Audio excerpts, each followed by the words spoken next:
Hello, everybody, and welcome to the Tesla Life number 213. That's 213 for the, what is it? No, it's August the 4th, 2021. Welcome Where'd to the July show. go?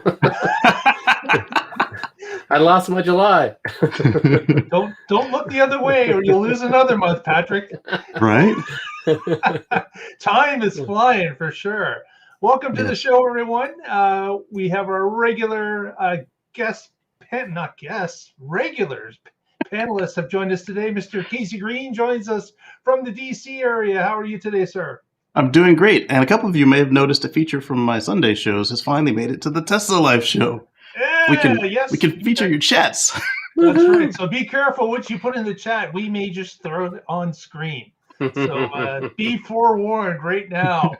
We're talking to you, Hockey Day. We're talking to you. Also joining us from the West Coast, Mr. Patrick Connor joins us today. How are you today, sir? I'm good. It is a warm 91 here Fahrenheit. That's what, 33 Celsius, something like that. It's it's been hot for the last 3 days. Tomorrow we get a reprieve. The rains come and it drops back into the mid 70s. But yeah, it's been too hot for a few days. Nice. We've been unseasonably low. Like the high was like 80. The low was like 60. How's the wildfire situation in Oregon lately? That part. Yeah, so there's definitely some smoke in the air, and I don't remember the name of the fire. Bootleg fire, I think. It's. Sorry, yeah. I know it's the place, but it sounds like a knockoff. Yeah, it's better. We had the campfire and the car fire. They give them strange names, and I'm not sure how that. Because strange places are catching fire first. Yeah. We do have some strange names here. We have Boring, Oregon, which should be the capital or the headquarters of the Boring Company. Totally. Well, it's there, but it's underground. You'll never see it. The Boring Fire. Well, we have got a ton of news that's happened. Obviously, our last show was the earnings call, so we're a little bit over a week. So we even had to cut down on what we could actually talk about because, there's only so many topics you can talk about in an hour podcast. Yes. But we will do our best and go through the top stories. And today we're going to start with the first one. Patrick's going to tell us a little bit about a materials company. Yeah, so this is coming to us from Teslarati.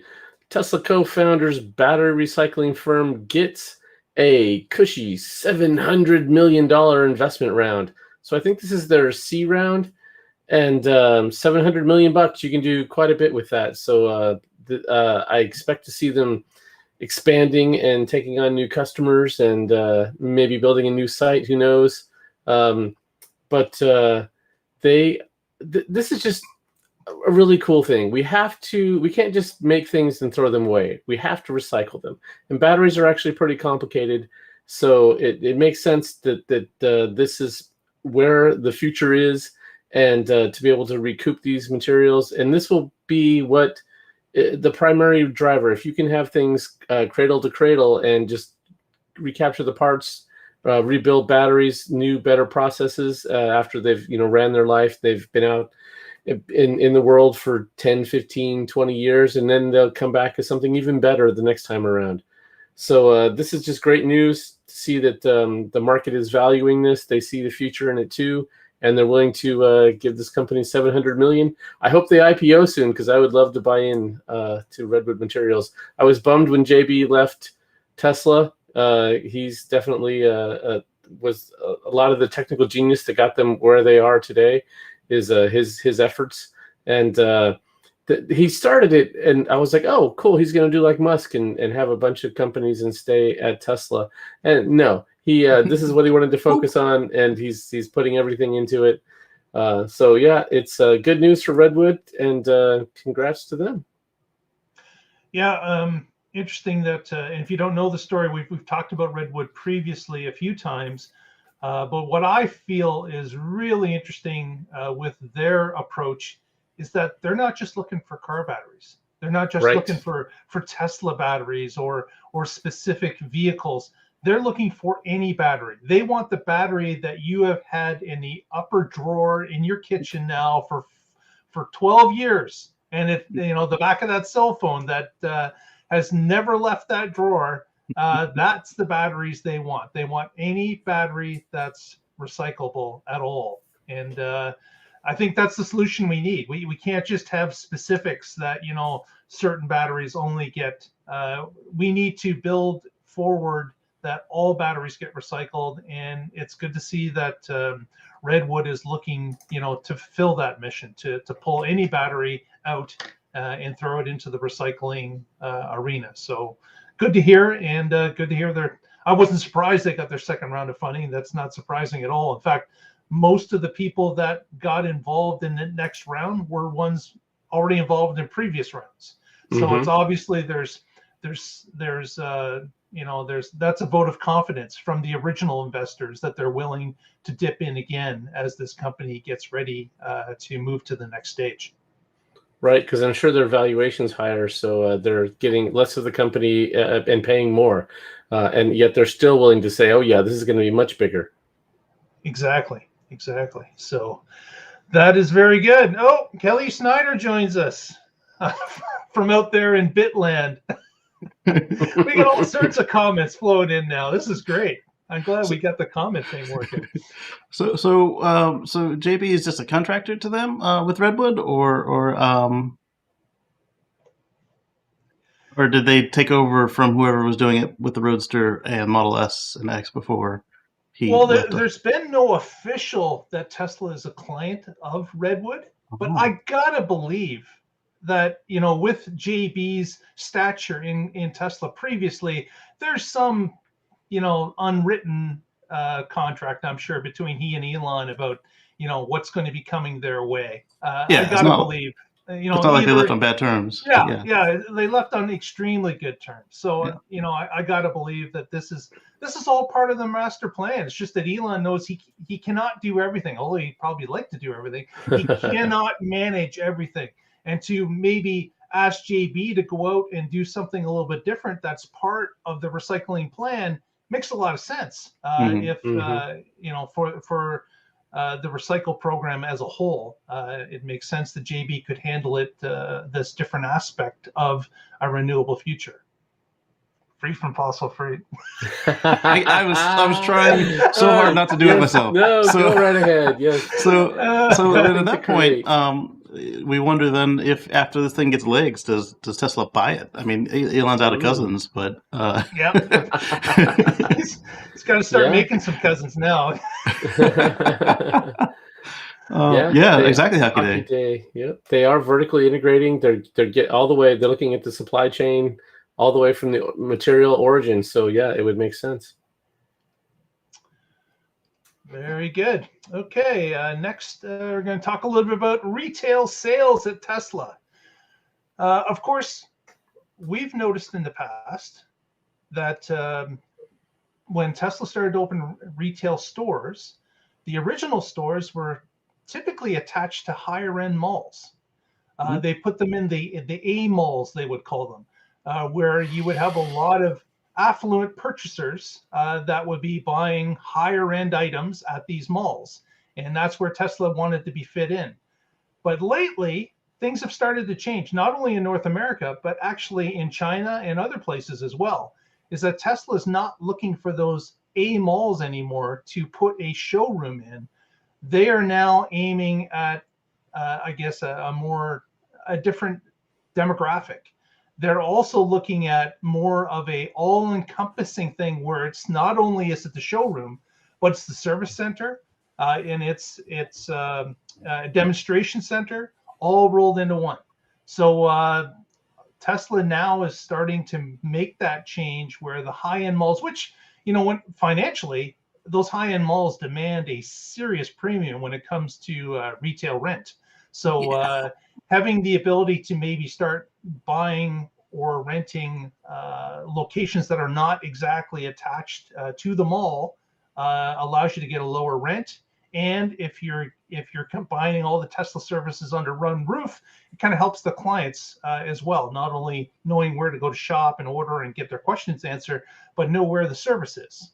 So having it all under one roof is looks like it's going to be the next, the next focus of Tesla is pulling out of those larger malls or not signing up for more rents in those malls and going to those all-encompassing kind of maybe out in an industrial park or on the edge of town or even in larger cities or in downtown cores, but they're typically at a cheaper rent. So it's an interesting new focus for them. And to me, it just makes a lot of sense. What do you guys think of the mall compared to its own building with service included? So there's this trend going on right now with food delivery called the Ghost Kitchen or the Ghost Corner Store, where they get to go to cheaper real estate and they can still meet you where you are, which is exactly what Tesla seems to be doing with the Ghost car dealership.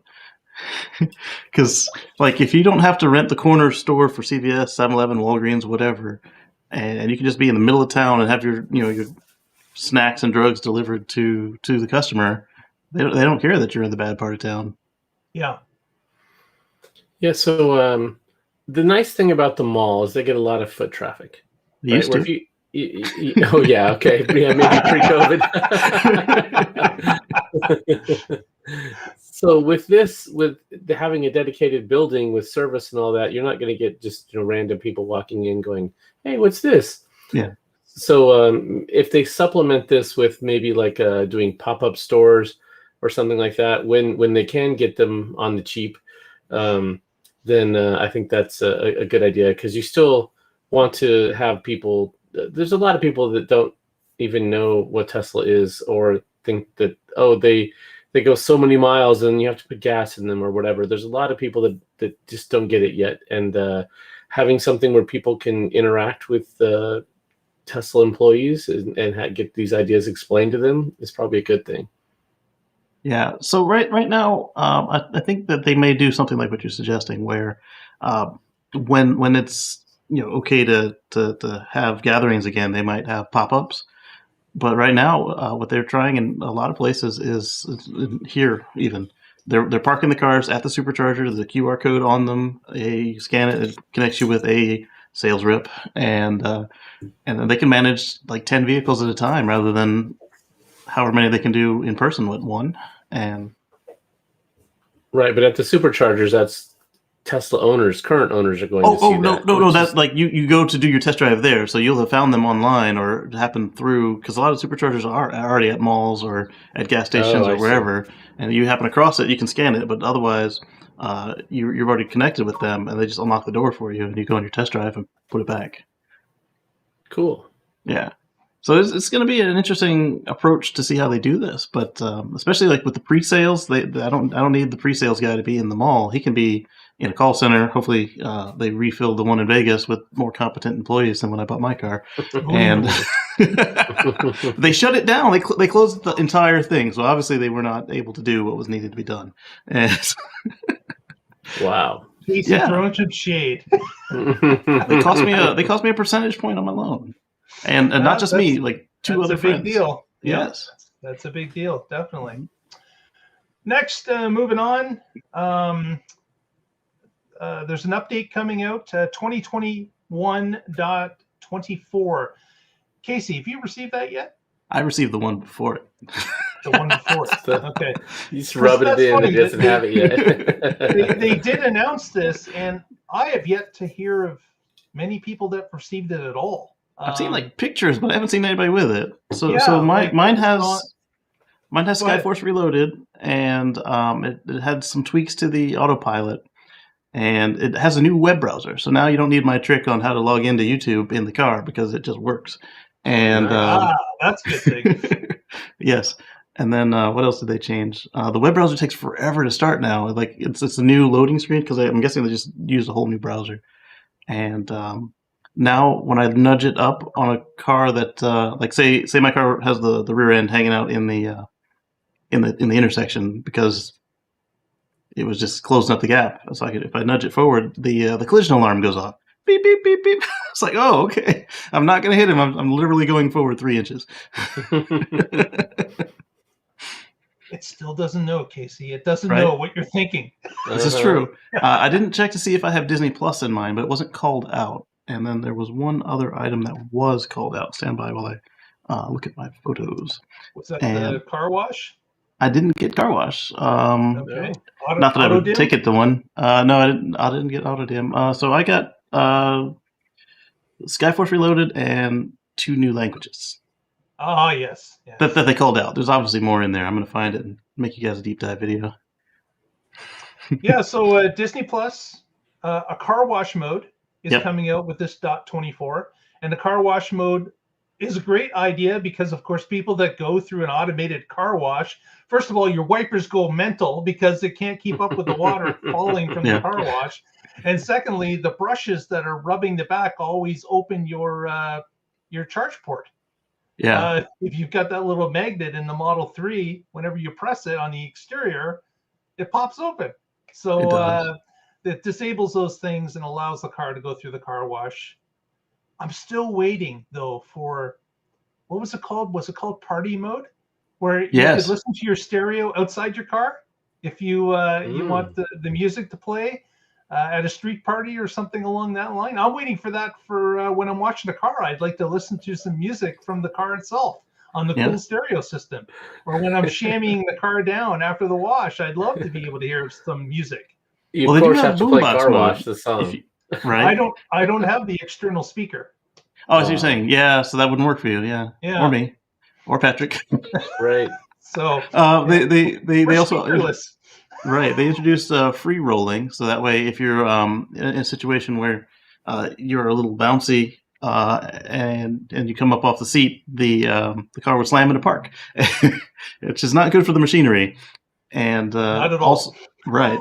Also, you may go to a wash tunnel that doesn't let you stay in the car, so you Right. need a way to keep it in neutral. So this would make that easier. And then if you are in the car, it makes a screen cleaning button, which makes it easier to deal with.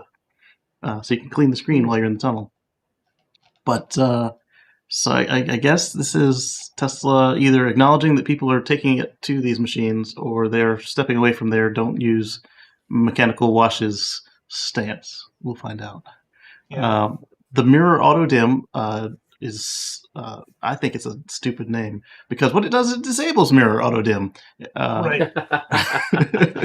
I think what they should have done was given it a toggle to say whether they're using the mirror sensor or the side camera to dim the mirrors.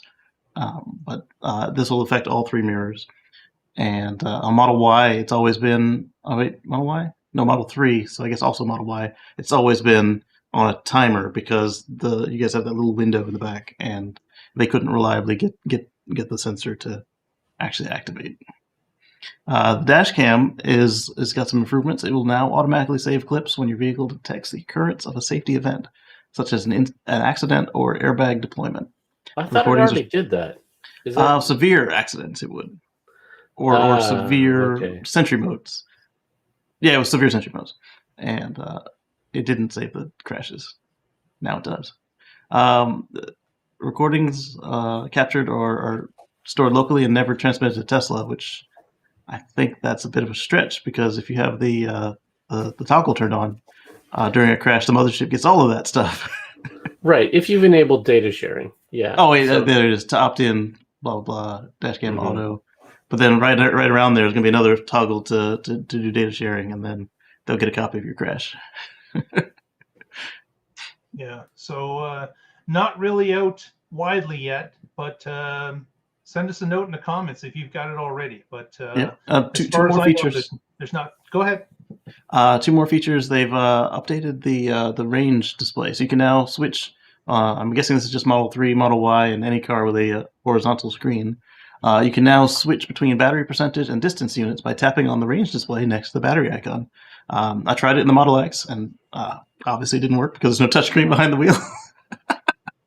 I was just being a jerk, and I did it anyway. And then the last new feature that was called out in this update, like in the release notes, so that one's going to be fun to see what's in there that they didn't say. Their last one is remain connected to Wi-Fi in Drive. So you won't need my video showing you how to use your hotspot, because there's now an option for it.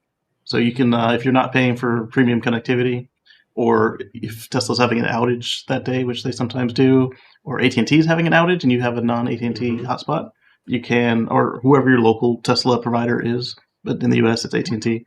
You can go to the Wi-Fi icon, Wi-Fi settings, remain connected in Drive. And Green only found this years ago. He was finding items that were listed as hotspot, but the car would just ignore it and turn it off anyway. He said it used to work. So let me ask you this, Casey. If you Yeah. don't pay for the premium package, Right. so your maps are just the map. They're not the Google 3D satellite view.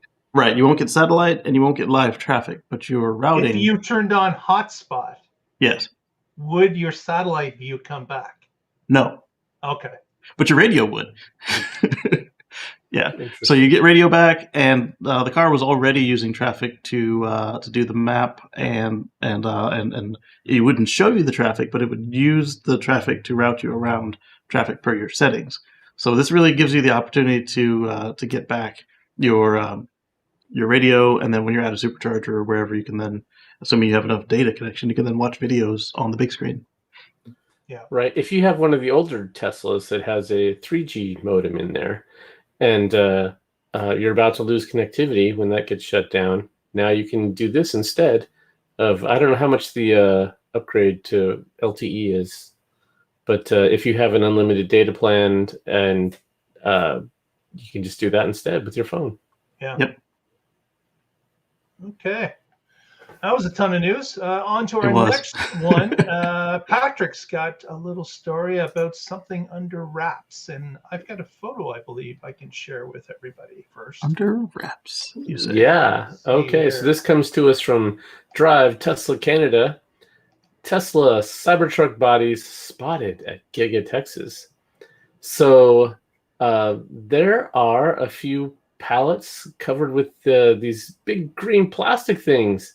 And being as you guys know, everybody's got drones flying around. Anything that Tesla's doing. Drone army. Yeah. So there's a Austin Tesla Club, and they've posted some pictures that they've got.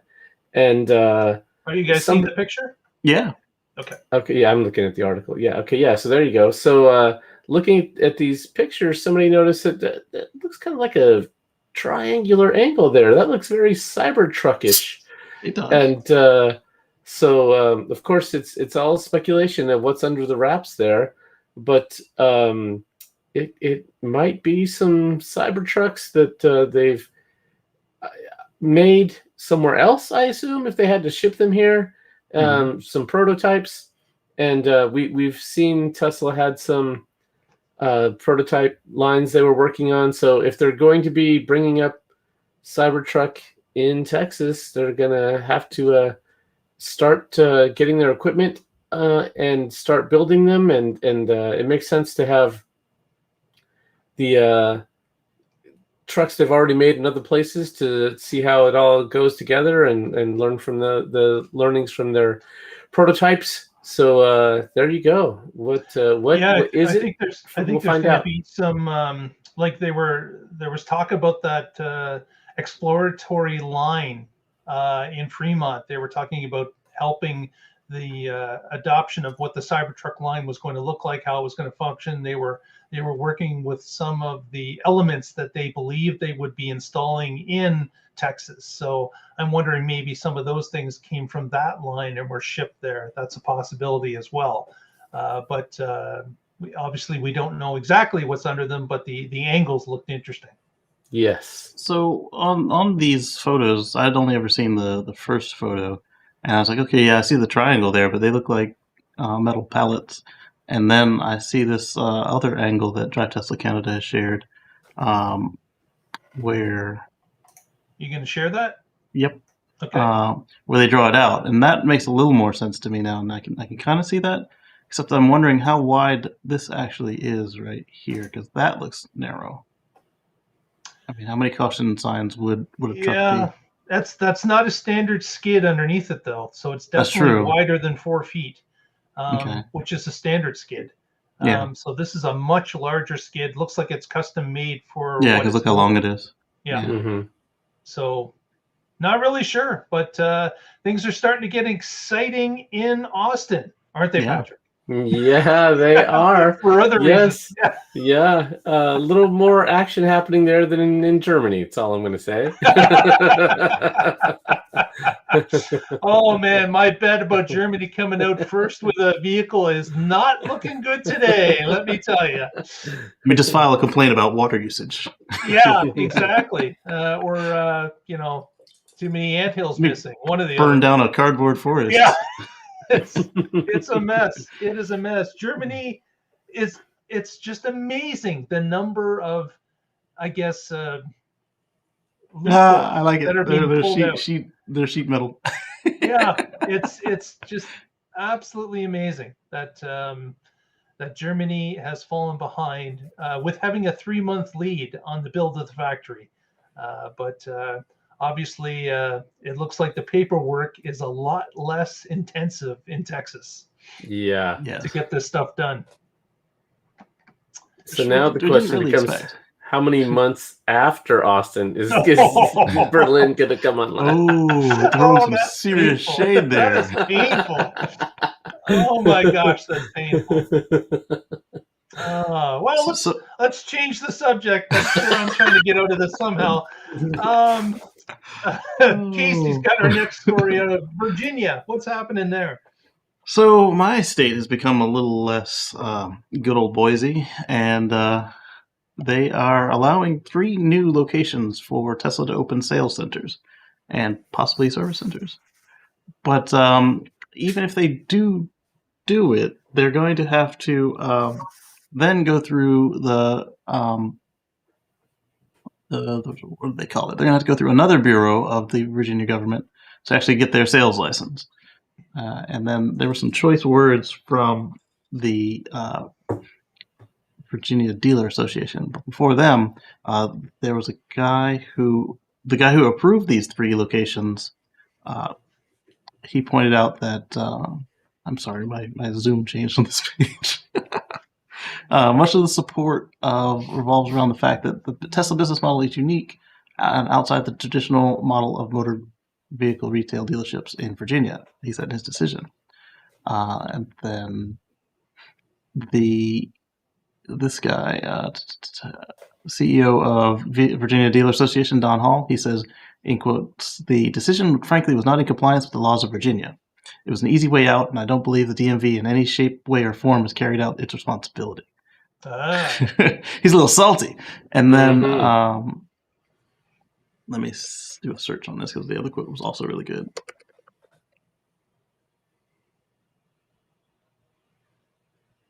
The dealerships are right to be afraid. Their business model, depends on them being a middleman and skimming some profits off every sale, and then fleecing customers into upgrades and every other horrible thing that dealers have done out there. Yes. As I say, as a former dealer. So state laws in Virginia indicate that automobile manufacturers must sell their vehicles through independent franchise dealerships, except where there is no dealership available in a community to offer a company's vehicles, here's the quote, "in a manner consistent with the public interests." There's the end of the quote there. So as a former salesperson, I don't know. And I'm not saying all salespeople are horrible. Just a lot of them. A whole heck of a lot of them. But so there's two things against this. Adding a middleman fee is not in the public interest, and also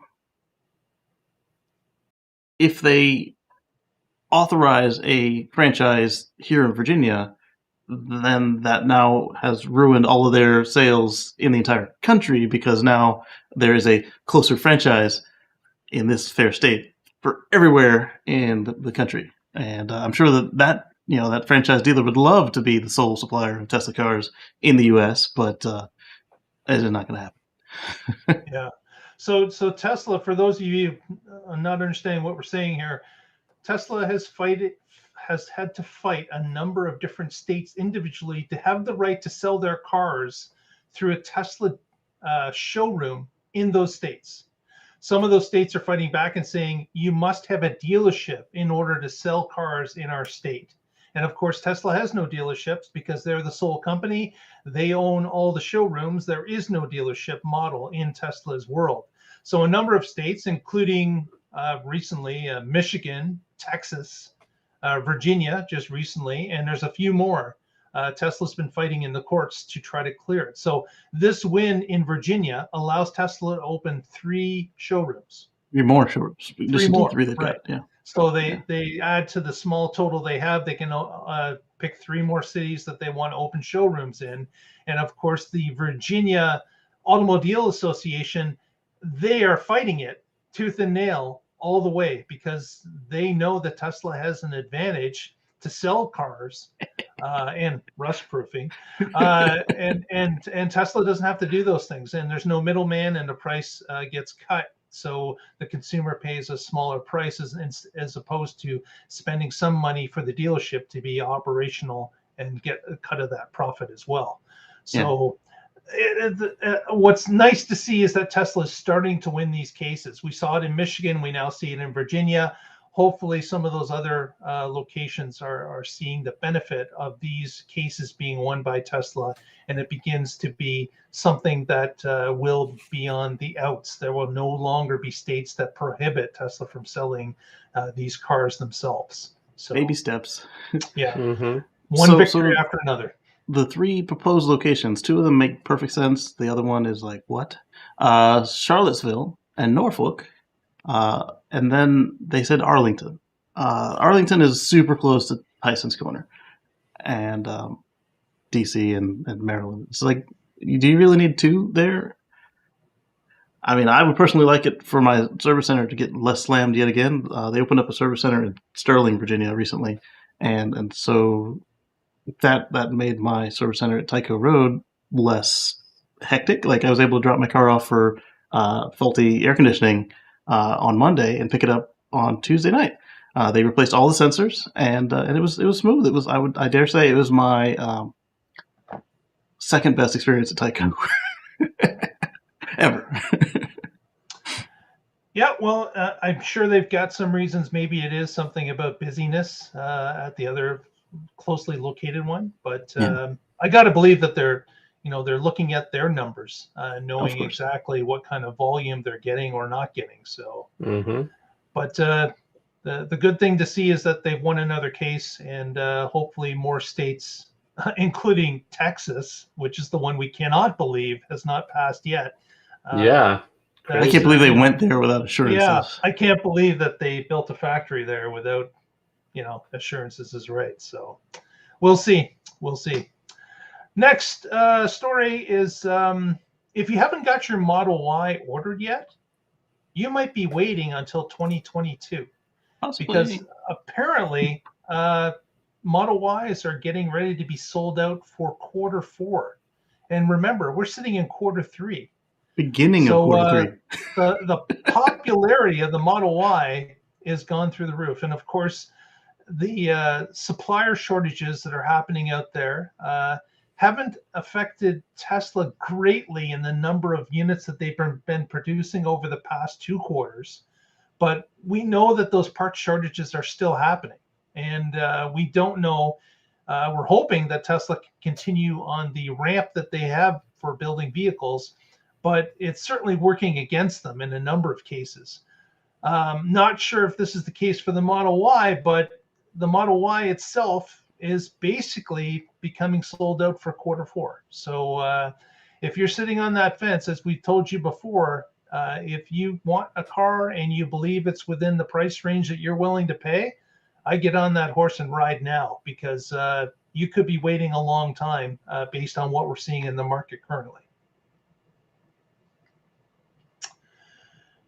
With that, another possible expansion for Tesla has been talked in the past was India, the country of India. And Tesla had sent not a very subtle message over to India, asking them to re-examine their import fees, because Tesla is testing some cars in India. They have planned to open at least one showroom there. And India, of course, wants Tesla to manufacture cars in the country. And I think that, Tesla, if the cards were dealt right, I don't think they would have any problem with manufacturing in India. It will probably be a benefit to them if financially it makes sense. But what Tesla was asking India to take a look at originally at this point is their import fees, because apparently if you import a car into India that's not made there, and that car is over a certain dollar value, say $45,000 or $50,000 equivalent US, that car basically has 100% tax on it. Wow. If it's under that amount and it's imported, I think it's a 50% tax. So quite like with the price of Tesla cars, they're looking at a number of cars that will double in price when placed for sale in India. And that is going to severely affect the market where you can sell that car in and the number of people that will be able to purchase that car. So Tesla had asked India to re-examine that, and India really, I guess, the minister kind of shot down that request and indicated that they would like to see Teslas being manufactured in India, and thereby avoiding all the import taxes. That does. So, he has a good point. So this dance goes on between Tesla and the country, and I guess not only the country but the government of India, as they're sparring back and forth as to what the country wants as opposed to what the company wants, and vice versa. I mean, I understand getting what you want, but there's got to be a little bit of give and take. And it's really hard to set up a factory and then to do it and then not have any demand. I mean, these are expensive products, and you have a lot of people, but you have a lot of people who can afford it. And yes, they are lowering the cost, but do you want to open your factory before the world car is available? Because then you're running a factory for years before it needs to even be open. That's expensive. Yeah. I see both ways there. Well, yeah, and India has climate goals, which means they should be reducing all these tariffs for electric vehicles, regardless of who they're from. Up to Norway. So, is Norway has a pretty big tariff on gas cars and none on electric? Right, and so bringing in an electric car is you get to bypass all that for another couple months, years. Yeah, so we will see this continue, I'm sure. Both parties want something done. Will there be a compromise? I guess we're going to be able to see what happens, because this is not going anywhere soon. It's not going to disappear anytime soon, so we'll have to keep our eye on it. A lot of my Indian friends were taught to negotiate shrewdly as children. So it depends on how well this guy they're up against learned as a child and as an adult. Exactly. Next, as the show title suggests, Casey's got a story about Superchargers and what's going on. So, oops, I'm on the wrong page. Tesla will be able to apply for a bipartisan bill funding after opening Superchargers to other OEMs. So, because right now the reason they couldn't do it is because they weren't universal. They were private, and no government funds are ever going to go to a private company during a public funding situation. And now they're not exclusive to Tesla cars anymore. So that then means that they qualify, assuming that the Superchargers can meet all the requirements for fast DC charging that this final bill, whenever it's passed into law, require. So at that point, they get it for practically free, because the Superchargers, other than those handful of 400-volt chargers or whatever that are out there to make the tin can and the others look good, the Superchargers are it. And so, that's another piece of the puzzle dropping, isn't it? When we were talking about why would Tesla allow their network of Superchargers to be open to other cars, this is one of the major pieces of that decision, I am sure. Yeah. Being able to get yourself funded by an infrastructure bill that's going to be released in the United States, we believe, sometime shortly, Obviously, it hasn't been pushed into law yet, but there are indications that some of this infrastructure bill is going to get through, and some of the funding for electric vehicles and chargers will be part of it. So Tesla wanted to put itself in a position where if those funds were going to be allocated to companies like Electrify America /VW fines, then they wanted to be able to participate in some of that, and rightfully so. So should the other charging networks out there, like ChargePoint or Flow or others, just U.S. ones actually, because this is a U.S. bill.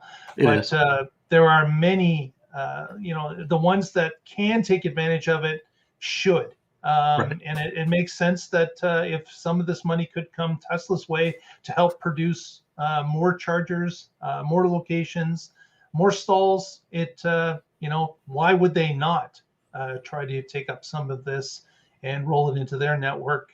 It just makes complete sense. Yeah, and when we first heard of this as a rumor, the very first inklings we heard of it as a rumor, because this rumor grew and then Elon confirmed it. It was just was it Norway and Sweden or something like Sweden. that. Yeah, and it was just so they could qualify for the credits. But if you think back even further to before the rumor started, I mean, because that is exactly why they're doing it here in the U.S. But or a large reason of it, you look back at what port do the Model 3 and Model Y have in Europe, and what adapter does every new car come with if you don't have the port?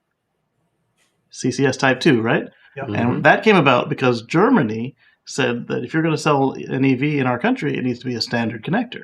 And so Tesla just said, all right, all the connectors in Europe are going to be standard. And they qualified. That also, I think, might have qualified them for some infrastructure money as well, or at least it might have not, at the very least, it stopped them from being blocked from sales in a large market. But I think it also came with the same situation, allowing them a little bit of leeway with the charging stations. Well, if you pull up with a non-Tesla, even if the connector fits, how do they bill you?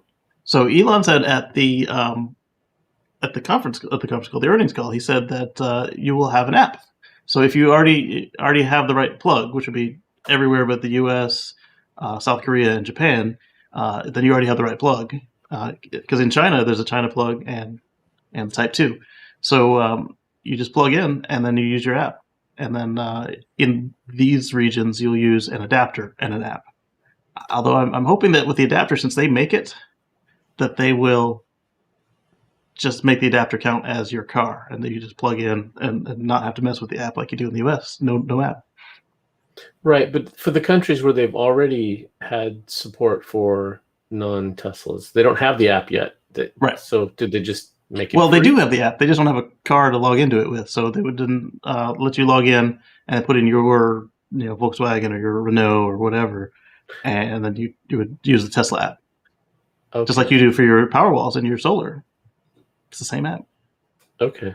And it's just that they allow these non-Tesla cars to be registered in the app. Okay. Yeah. My wife had an app. We didn't have anything in it from 2012 when she got her Tesla fleece blanket. And so she had an app and I didn't. Nothing like having an app for a fleece blanket. Yeah. Smart blanket. Pretty sad when you need an app for a blanket to keep you warm in the winter. No, it was just because that she had a customer account at that point, so she had an app, even though there was nothing we could do with it. Right. Yeah. A nap app. You couldn't subscribe to an extra blanket or something? Oh, man. Set the air conditioning. Set the climate control. A little bit of an update on Revel. Remember, Revel is the, I guess it's a rideshare company sharing service based just outside of New York City. They had bought a fleet of 50-some Model Ys. They outfitted those cars in a wonderful-looking pastel blue color. I like that color. They removed the front seat. They put in a plexiglass protection wall between the paying customers and the driver. They added a screen to the back seat so the passengers could see the map, where they were going, payment options. And the reason they did all this is because they were going to be classified as a taxi, not rideshare.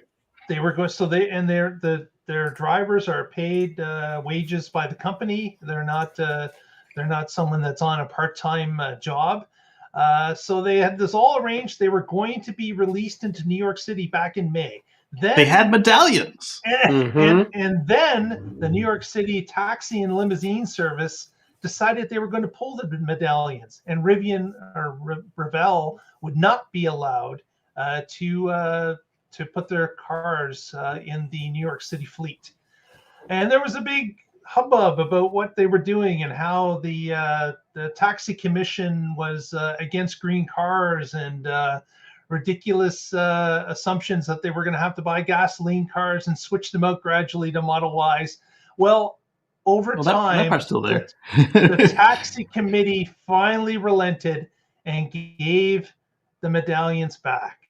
Yep. So Revel is now allowed to traverse New York City streets with their Model Ys. So the first 50 small victories. They can start with the group that they purchased. So those cars are going to be released into New York City. And this article that we've quoted here, you of course can see all the articles in the show notes if you want to read further with the links. But this article talks a little bit about the CEO and how he believes the adoption of ride-sharing taxi vehicles that are electric are going to go a long way to help promote EVs to the people of New York, allowing them to experience a vehicle that they may have typically not experienced in the past, and allow them to see the benefits of electric vehicle, especially in the city like New York City, and allow them to see the car in actual real world surroundings and how it operates, how quiet it is, and how much of a fun time it is to take a ride in an electric vehicle. So I can't agree with them more. The more people that you get to test drive inside an EV are basically people that you're starting the conversion for. I've done this many times with people that have taken a test drive with me that they're amazed. They're amazed by the power, the quietness. They're amazed by the fun of driving an EV. And my hat's off to Revel for sticking with this. Obviously, they had no choice. They had a lot of money invested in this. Yes. So they weren't going to go away quietly. But I'm glad that it ended up winning, and now New York City has another 50 Model Ys roaming the streets and providing drives to people that are getting to experience an EV for the first time. Yeah, it's good to see them actually stick to their word. I mean, because that's the one thing you don't want is the government going back on their word, and or government entities in this case. It was shameful, and so now the initial 50 that they already got their medallions for, and hey, go ahead. At the last minute, everything's pulled back. Oh, those aren't valid. Everything's good to go. But in order to get the 51st and so on, they will have to replace existing medallion cars, whether they be hybrids, gas, or whatever. The problem with that is right now a lot of people are sitting on the medallions, hoping that they go back to the prices they were in the early 2000s of hundreds of thousands to millions of dollars per medallion. Wow! And it's not going to happen. So you actually have less cars on the road, which is a good thing that there's less cars, but it's a bad thing that it's in pursuit of hoarding rather than in the sense of public good. It's not like, hey, I want to take a Crown Vic off the road. It's like, no, I'll take a Crown Vic off the road, and nobody can go until I get $100,000. Right. That just encourages people to use Lyft and Uber instead of a taxi.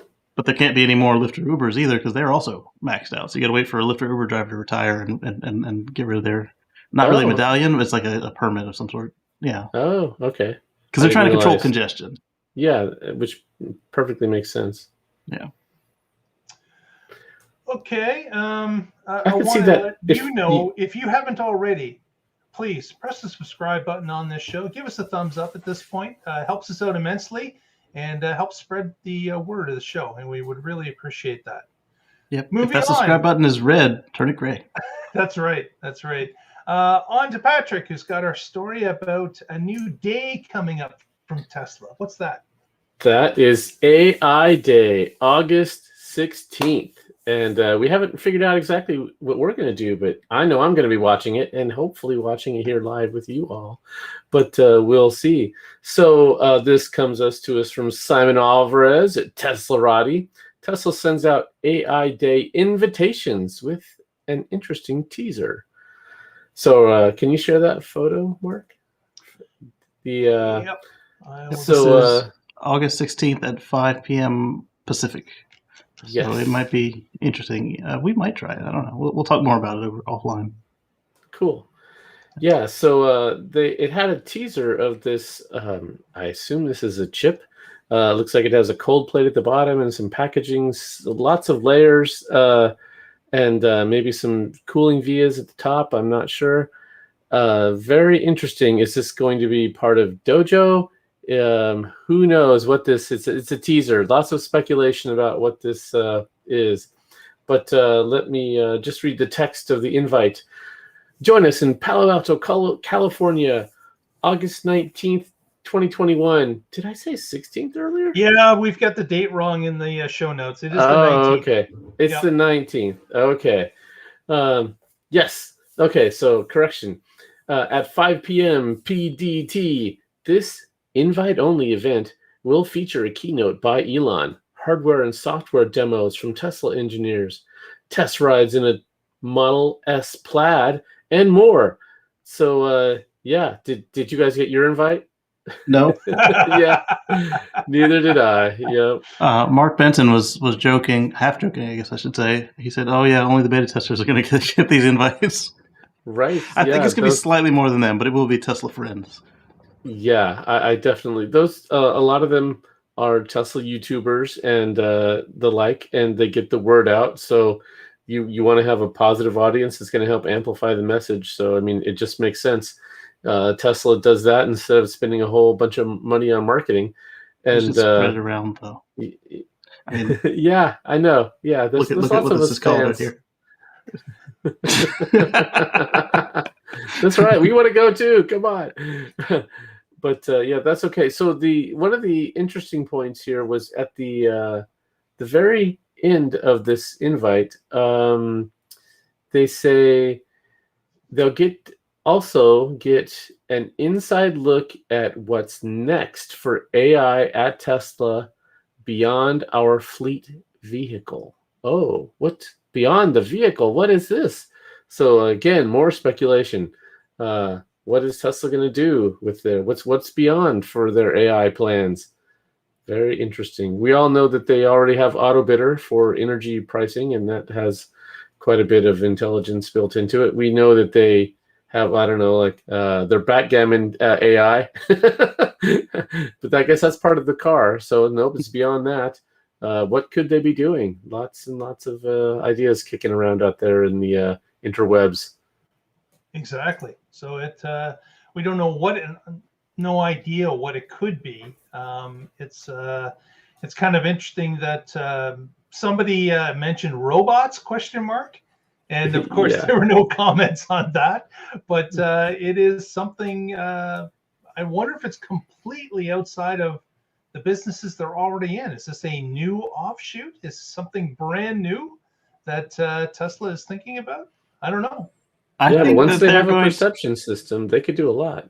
Yeah, I think that what they're going to do is they're going to offer AI as a service, because once Dojo is doing what it needs to do and they have downtime, I mean, look at AWS. It's spare computer cycles from when the ordering systems weren't doing Christmas Crush.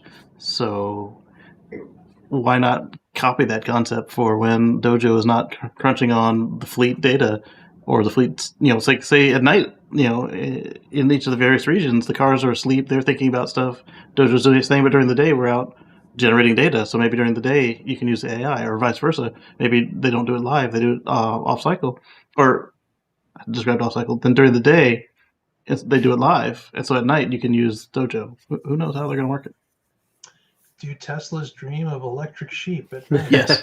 Well, they will after this. They dream of Bitcoin mining. Is what I would too. unless it's mining for me. I don't think so. That's my power bill. Well, with that, I think we'll wrap up tonight's episode. We'll go to Patrick and see if he's got anything for us to share, anything that's happening in his world of carswithcords.net. Yeah, so I'm with the Oregon Electric Vehicle Association. You can find us at oeva.org. And I do have something at carswithcords.net. It actually came out of a discussion we had on this show about electric trucks. So I think the person that needs to be, the company that needs to be worried about the F-150 Lightning, it was not Tesla. Because if you were getting a Cybertruck, you didn't want a normal truck. You wanted a Cybertruck.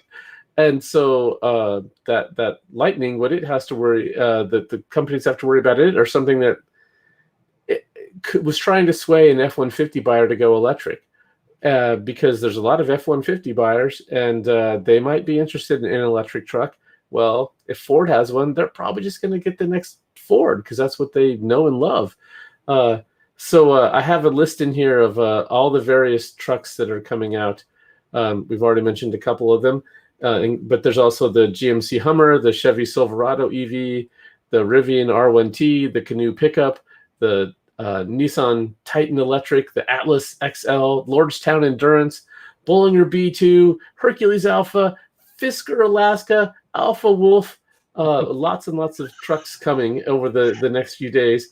But the thing that I said in here that I thought was kind of funny was that if Ford is successful and shuts down a lot of these, well, the Fisker Alaska might be baked. So you know who's not going to have a pickup truck? Baked Alaska. You know who's not going to have a pickup truck? Go ahead. Biden. They didn't make it. Weren't they the ones doing the B? Who was doing the B2? That was Bollinger. Yeah. Bollinger. Yeah. So the B2 might bomb. B2 could bomb, yeah, but the Canoo might float away. The Rivian might meet. You know who does have one? Archimoto. If you can call it a pickup, it's a micro pickup, I guess.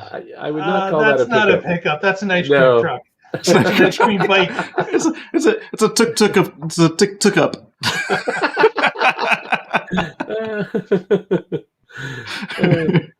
Very good. So you can check that out at carswithcords.net. You can see Patrick's writing throughout the weeks.